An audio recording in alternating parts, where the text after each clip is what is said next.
Ladies and gentlemen, welcome back to another episode of Orbital Takes. Today is Wednesday, June 15th. Pat, how we doing today? I'm doing great, Chris. I saw Top Gun over the weekend. Oh my God. Have you seen Top I Gun? haven't, but I saw the trailer, and apparently, like, all those stunts were real and everything, Oh and like yeah. they Oh were yeah. all fucking crazy. Dude, it is a great movie. There is a SR-72 Blackbird kind of thing there. He gets into like a spacesuit at the beginning. Saw Oh that. man, it is awesome. I can't wait for whatever Mission Impossible movie Tom Cruise is going to be shooting at the space station. That's going to be coming up. I But like yeah, everything's good, man. Yeah, nice. How about you? How was It's your good. week? It was a great weekend. Did my text like totally like was that like one of the shittiest texts you ever received when I told you that the James Webb Telescope was hit by a micrometeoroid? Yeah, dude. And then I hopped on Twitter and I was like, oh my God, like he wasn't kidding. Yeah, guys. So the James Webb Telescope has been hit by a micrometeoroid. It happened on May 23rd, or somewhere between May 23rd and May 25th, and this damage has caused a marginally detectable effect in the data, which is a huge fucking bummer. So the damage has happened to one of the 18 beryllium gold segments that makes up the 6.5-meter mirror. This is a really big kick in the nuts, Pat. And I was really upset about this news over the weekend. I mean, we really get one shot at this telescope to have like clean images come back to us. Yeah. And it just feels like a huge bummer, man. I mean, what are your thoughts on this? My thoughts are like, how is there so much space dust out there? Like space is such a big place, right? And we think of like, so the distances are so vast and space is empty, but in reality, I mean, this is just proof that space isn't as empty as we think it is, right? There's a lot of little particles and whatnot out there, and when you're traveling at these speeds that they're traveling, it sucks. I think we would have anticipated this to happen eventually, maybe not before the start of the mission, the primary mission anyway, but yeah, big bummer. I think they're still able to do most of the science, so it's not like it's going to ruin the whole thing, but yeah, definitely a bummer. Yeah, they said that they expected this and they designed Webb to like have this margin where it could have like optical problems, thermal problems, electrical, and mechanical. But they keep saying like they didn't expect this size of a piece of space rock to hit the Webb. Yeah. And that's where I'm confused. It's like they expected something to hit it, but they didn't expect a grain of sand size micrometeoroid to hit it. That's where I'm confused about. And also, NASA does this shit where they also said they had previous hits too. They said there was about 4 smaller previous hits between the time that it was deployed too. I didn't hear that. Have you heard that? I mean, No, that was the I first didn't. time I heard that. I didn't hear that either. The space station, the solar arrays are filled with these little holes, and you're like, shit, like this stuff actually does hit our spacecraft every once in a while. Yeah. I was also surprised, you and I texted about this. I was like, wait, how did NASA not plan for like something of this size? 100%. Maybe they didn't say, maybe they truly didn't expect something of that size to be out there. But that's why we do science, right? To learn stuff. Yeah, they now they have like a new team checking out the all these like micrometeoroid strikes, and it pisses me off that NASA decides what they want to release to the public, because they do this all the time with the Hubble telescope. They'll keep the images to themselves, and then like on like a Valentine's Day, they'll post like a heart galaxy or something like that. It's like, why you wait until today? Like, I don't know. I kind of want the data when it comes out, but I understand that, it takes time to review it and everything. This is such a big deal that people are just not really fully understanding the severity of this yet, because we cannot service this telescope. This telescope is unserviceable. Every hit that this thing gets knocked with, it's messing up the data that's coming back, and it's ruining the overall image. They're saying that it's going to continue to exceed expectations, but what does that really mean? I mean, that's them just being like, everybody calm down. Our $10 billion is still good. It's just stressful for somebody that wants like a clear photo of our universe, right? Is that too much to ask? So be careful what you wish for, Chris. There's a site on nasa.gov, the raw images of the Perseverance rover, like all the mass cam and whatnot. Like, you want to see some boring photos, go there. Yeah. So I think there's a reason why the Hubble team doesn't release all the raw images, and maybe they do. Maybe there is a repository of all those raw images. I know the UAE Emirates Mars mission orbiter does the same thing. There's an incredible community of image processors out there that take all those and they'll make GIFs out of them, or they'll make videos, or they'll color correct. And it's truly some of the stuff that they're able to put together is just amazing. So I can't wait to see what the James Webb team is going to be able to do with all that. Yeah, July 12th, we get our first official photos back. Just such horrible timing for this news. Yeah. Such horrible timing. And I think they're going to be able to adjust the mirrors to try to, hide the blur. It's not going to be a blur, but to hide the, effect in the data. But it's not going to be perfect. And that pisses me off, Pat. It pisses me off because it's so new. We haven't even gotten the official photos back yet. And we're already telling us that there's almost holes in our telescope. I mean, so one of the things you said was it's not serviceable. I would say it's not serviceable ... yet. Yeah. I said that. Yeah. I think that there feasibly could be a robotic mission to L2 at some point in the somewhat near future in the next 20 years to either give it a boost or, I don't know how feasible it is to change out one of those mirrors. Probably not that feasible. But, if it needs more fuel, although the fuel reserves are great for the JWST, but I would say, as of now, yeah, it's not serviceable, but that doesn't mean it won't be. But Pat, would it make more sense to send a robotic to service the James Webb Telescope, or would it make more sense to send a JWST-2 up to a different point? Yeah. Interesting thought. I think the new, the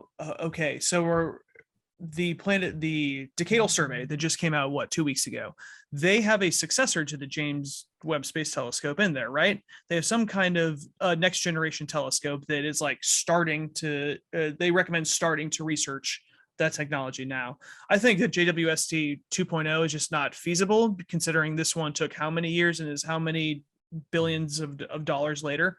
I think, depending on how the spacecraft degrades over time, I think a surfacing mission is not out of the question, especially for some of these commercial space companies, such as, I think Northrop Grumman has this thing called the Mission Extension Vehicle, MEV, that goes up and grabs satellites and gives a propulsion element to them to be able to raise their orbit and keep that lifespan going forward. So I think that there could be something like that in the future for whatever we send to L2. Interesting. That's normal to take for you. Interesting take. For me, it was $10 billion for the initial launch. I don't understand, and we could have somebody on here to explain this to us. Why would it cost another $10 billion to just replicate what we just did? I feel like the majority of that must have been research and finding out what works and trial and error. I mean, why can't we just build another JWST for almost half the price? Maybe even like $1 billion is so much money. Whatever they use with the gold plates and, the tennis size sun shield, it can't be more than $2 billion, right? I mean, maybe the launch. I think the launch cost is probably like one of the highest parts of it, right? I'm not familiar with what an Ariane 6 costs to launch. Can't be cheap. It's definitely not cheap. Maybe they consider Falcon Heavy for the next one to cut some price there.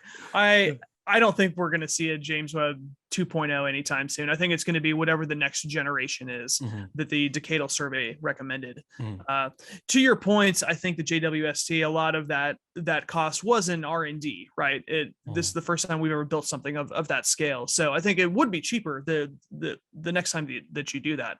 But would it be worth it?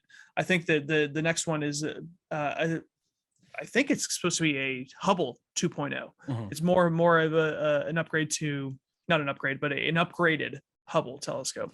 Yeah. And we're not completely out of the woods yet. The only way I think that we would send a JWST-2 would be if this telescope continues to get fucked up to the point where it's like it doesn't work. Unusable, right? Or something. Unusable. And it needs to weather the space environment, right? So that includes harsh ultraviolet light. You got charged particles from the sun. You got cosmic rays from exotic sources in the galaxy. I mean, it's dealing with bullshit. It's dealing with so much bullshit. So stay tuned. I mean, it's not out of the woods yet. Pray for the James Webb Telescope because it's a stressful time right now for us space fans who want to unlock the secrets of the universe. And it's hilarious to think that a tiny piece of space dust could be the difference between us getting a clear view of, the past in our cosmos and pretty much, an unworking telescope that's $10 billion. Having said all that, we should point out that the mission team is not concerned right now. They said they're still going to get all the science done. The photos are still going to be spectacular. But I think if you continue to see these micrometeoroid hits, that's obviously going to take a toll on it. But it should be pointed out that as of right now, they're saying that it's still, good to go. Yeah. They're saying that. However, They're saying that if this happened, I mean, it launched in December. They only recently deployed, the mirrors and everything recently, a couple months. Within a couple months, if they're getting, size impacts that they weren't expecting, what does the future hold for the next 10 years? Yeah. And the mission was going way too well. Everything had gone perfectly and like better than perfectly. And it was bound to have a screw up at some point. All right. And moving along, the biggest space news of the week is with SpaceX and Starship. Monday, the FAA concluded a long-awaited assessment of SpaceX Starship rocket program in Texas. In a press release, the FAA noted that SpaceX will be required to take more than 75 actions to mitigate the environmental impacts that the company before the company can receive its launch license. So SpaceX basically needs this license to conduct a further Starship flight test and begin operational launches from their private facility. This is massive news. Is, in your mind, is this a W, or is this just another hurdle that it's just going to take us even longer to get over? Huge W.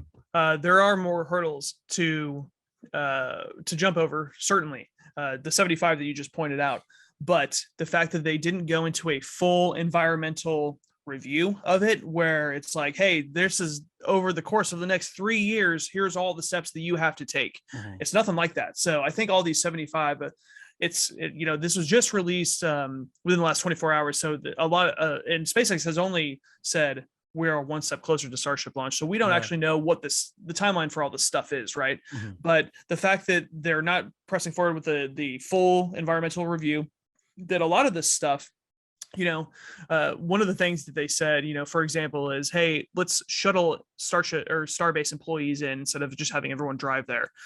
Stuff like that that's one of the 75 things that's so easily fixed. Some of the things are not as easy, of course. One of the things I know was they were requiring the SpaceX team to look into the Mexican-American War and the Civil War because of significant battles that were fought around or near Boca Chica, which is just quite bizarre. So wrong answers only here, Spo, but what lessons do you think SpaceX needs to figure out before Starship launches? Wow.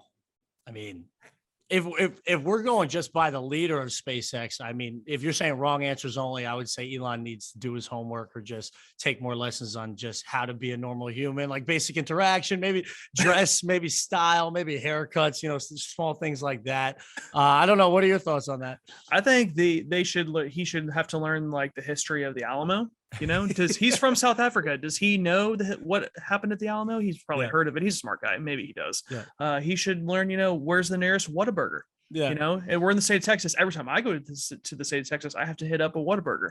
So, stuff like that is not insignificant, clearly. That's right. One of the things they also set forth was the using Starlink to host wildlife surveillance. So basically setting up like a webcam using Starlink and saying, hey, do you want to check out the wildlife preserves around Boca Chica? Here's one of our webcams.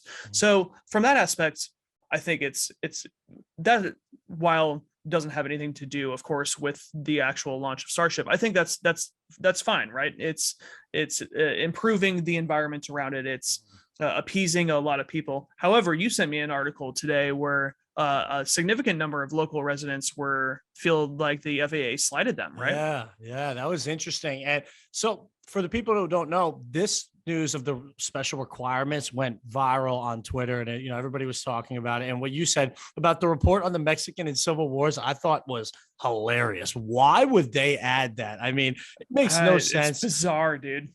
Some of the other big ones you just brought up was the highway pull-off and platform for viewing wildlife. So SpaceX is actually required to build a wildlife crossing road. And to me, it's like, okay, the FAA is basically saying, oh, you want to go interplanetary? Make sure the ducks and geese have a nice crossing path so they don't get run over here. I mean, right? I mean, they're going to also have to cut a big check to these wildlife preserves. And that's pretty easy, though. I mean, it's not that big. It's $5,000 a year, which I was like, nothing. Yeah, I was like, just $5,000? How about like $50,000? Like that might actually make some impact. I don't know what the hell $5,000 a year is going to do for these wildlife areas. Some of the improvements will help improve things around there. Like you said, things that have to do with wildlife, and there's also just some really weird requirements that they handed down. All right, on the record, Pat, and we're going to come back and play this over and over again. When does Starship launch its first orbital flight test? I'm going to say November of this year, November 2022. Why do you think that? I think that because we're nowhere near seeing the hardware ready for flight, right? We have the actual flight articles, or at least SpaceX has said, hey, this booster is likely going to be the first orbital booster. This ship is going to be the first orbital ship. I think it's ship 24 and booster 10. I could have my numbers wrong there, but they've identified those, right? Those haven't been mated together yet. They're going through tanking tests and stuff like that, but the whole thing is going to have to be stacked and static fired and all that stuff. We're not seeing any of that presently. So let's just say we start seeing that tomorrow. When's the earliest that they could launch if we started, tomorrow? They still have an FAA launch license. They still have to do all these 75 things to appease the FAA. So I'm going to give, 60 days to get half of those done, another 60 days to get the other half.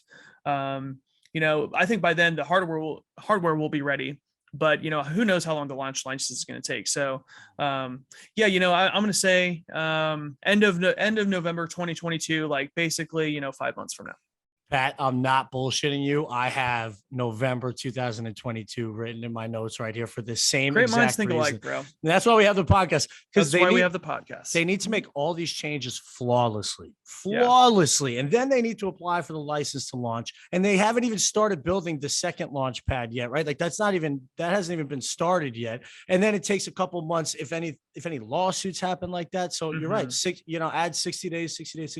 We're already in September. I expect something to go wrong between September and October. November is when we go down to Boca Chica for the first orbital launch. That's when we're going to be there. You heard it here first on Orbital Takes, November 2022, first orbital launch flight test. And it's going to be go wild. I really think Elon's going to push to have it done this year, considering his timeline at the beginning of the year that was, we expect an orbital Starship test in March.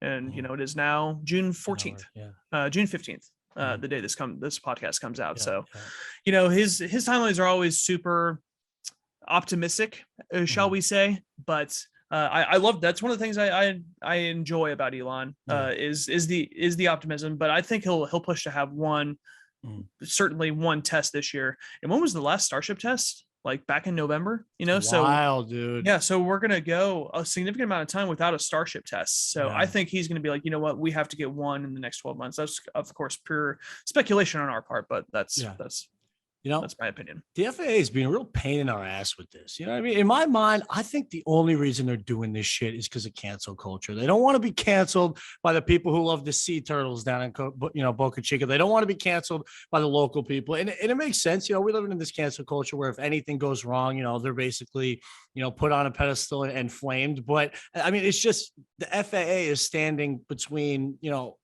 Elon and making life multiplanetary in a shorter amount of time. And there's no, that's it. Yeah.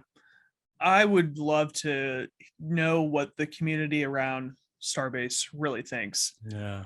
I don't know if we are able to pull up, and this is just a rhetorical thing, any opinions on what they have said to the FAA. I know there was a comment period that the FAA had. I would love to know, does the community see this as a net positive or a net negative? Because they're making life, like you said, multiplanetary. That's the efforts that we're seeing around Starbase, but it clearly affects the locals that live there. Yeah, and the FAA said that SpaceX basically needs to mitigate the air quality, the noise pollution, the light pollution, the cultural resources, the transportation, the water usage, the animal life. All that basically sounds like the same problems we have here in fucking Manhattan, New York City. So, I mean, at the end of the day, is this all really worth it to, slow down making life multiplanetary, putting some life insurance on the human race, or what? Yeah, that's a question for people who live down there. From where I'm sitting, like, yes, let's go. Let's go. Balls to the wall. Like, let's go yesterday. Yeah. But I don't live down there. So love that. All right.